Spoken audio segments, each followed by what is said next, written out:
거든 두 번째 문법이고요. 우리가 지난 시간에 거든, 첫 번째 비가 오거든 연락해, 이렇게 사용하는 문법이 있다. 그리고 그런 말 하지 마, 다 들리거든, 이렇게 하는 문법이 있다.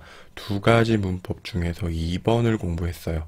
우리 이번 시간에는 1번, 두 문장을 연결할 때 사용하는 거든에 대해서 공부하도록 하겠습니다. 사전 의미를 먼저 살펴볼게요. 사전 의미에서는요, 이렇게 1번, 2번 두 가지 의미가 있어요. 그런데 이번 시간은 1번, 어떤 일이 사실이면 혹은 어떤 일이 사실로 실현되면의 뜻을 나타내는 연결어미, 이런 의미 사용된다라는 거고요. 1번은 음연, 면과 비슷한 의미를 가지고 있습니다. 음연, 면은 우리가 초급에서 배웠던 문법이에요. 자, 초급 문법과 고급 문법, 중급 문법, 비슷한 의미를 나타낼 땐 어떤 차이가 있느냐라고 하면, 첫 번째, 초급 문법을 더 많이 보통 사용한다라고 생각하시면 돼요. 그리고요, 중급, 고급 문법은 특별한 상황에서 많이 사용되는 거예요. 특별한 상황이다라는 거 하나 기억하시고요. 중급, 고급 문법은 초급 문법에 비해서 특별한 의미를 전달하고 싶을 때에 많이 사용하게 돼요. 예를 들어서요, 강조하고 싶을 때, 부정하고 싶을 때, 긍정하고 싶을 때, 친절하게 말하고 싶을 때, 이런 특별한 의미를 전달하고 싶을 때 사용된다. 그래서 오늘 음연명과 중급 문법으로 정해진 거든 어떻게 다른지 잠깐만 확인하도록 할게요. 복잡하게 생각하지 마세요. 음연면은 의미가 이렇게 많이 있어요. 그런데 1번, 2번, 3번, 4번 이렇게 사용되는 음연면의 의미를 거든이 모두 사용되는 건 아니고요. 이 중에서 거든은 사실이면, 진짜 면의 의미, 이 의미에서만 거든이 사용될 수 있다라는 겁니다. 그래서 거든을 사용할 수 있는 문장은 모두 음연으로 바꿔서 사용할 수 있어요. 하지만 음연은 의미가 아주 많았어요.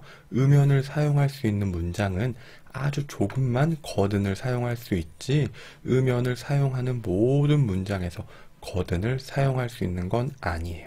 어떤 문장입니까? 네. 어떤 일이 사실이면, 어떤 일이 사실로 실현되면의 의미를 가진 음연, 면에서만 거든과 바꿔서 사용할 수 있다. 이렇게 기억합시다. 거든이 어떤 일이 사실이면, 어떤 일이 사실이 되면 이런 의미로 사용된다라고 했는데요. 이 문법을 사용하기 전에는 먼저 이런 정보가 있어야 해요. 오늘 고모가 교통사고가 났다고 해요. 지금 고모가 병원에 있어요. 의사 선생님이 말해요. 고모가 죽을 수도 있다고 해요. 하지만 나는 지금 회사에 가야 해요. 나 지금 회사에 가야 해. 무슨 일이 생기거든. 빨리 연락해. 여러분, 이때 무슨 일은 뭐예요? 고모가 죽을 수도 있다고 했던 의사가 말한 이 이야기예요. 이 일이 사실이 되면 빨리 연락해. 무슨 일이 생기거든 빨리 연락해. 이런 의미를 가지고 있습니다. 다음 확인해 봅시다. 오늘 너무 추워요. 눈도 많이 온다고 해요. 영수가 이렇게 얘기합니다. 오늘 눈이 오거든 운전하지 말고 지하철을 타세요. 친구에게, 가족에게, 아버지에게, 어머니에게 이렇게 말하는 거예요. 눈이 온다고 했어요. 정말 눈이 오거든 운전하지 마세요. 위험하니까 지하철을 타세요. 이런 의미고요. 또 미선 씨는 오늘 회식을 해요. 집에 많이 늦을 것 같아요. 어머니에게 집에 늦을 것 같아요 라고 말했어요. 그러니까 어머니가 미선 씨에게 이야기합니다.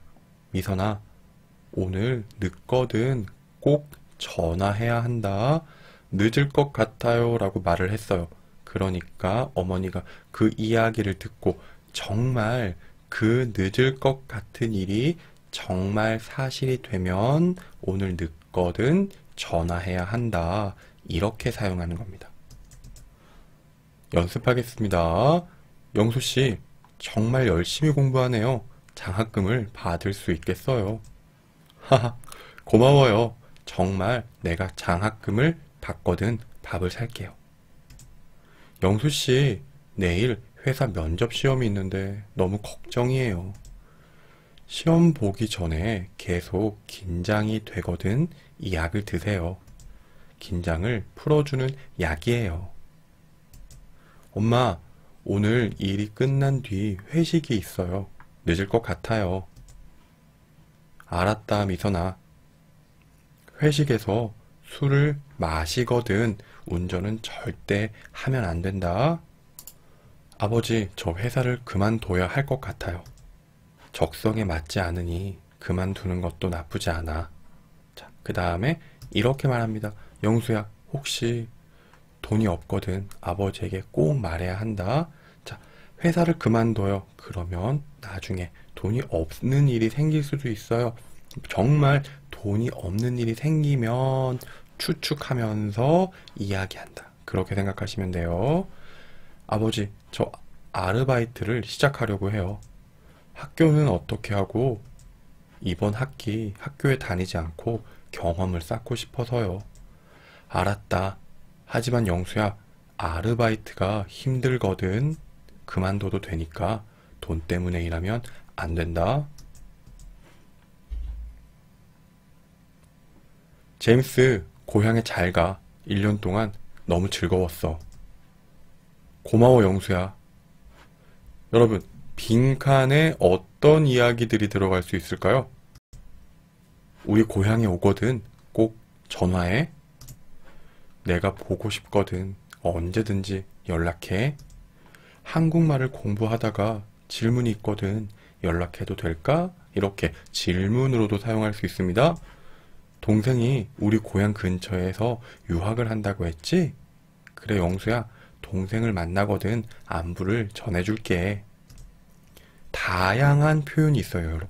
하나의 대답만 만들지 마시고요. 다양한 표현을 만드는 연습을 하시길 바랍니다. 여기까지 하겠습니다. 모두 수고하셨습니다.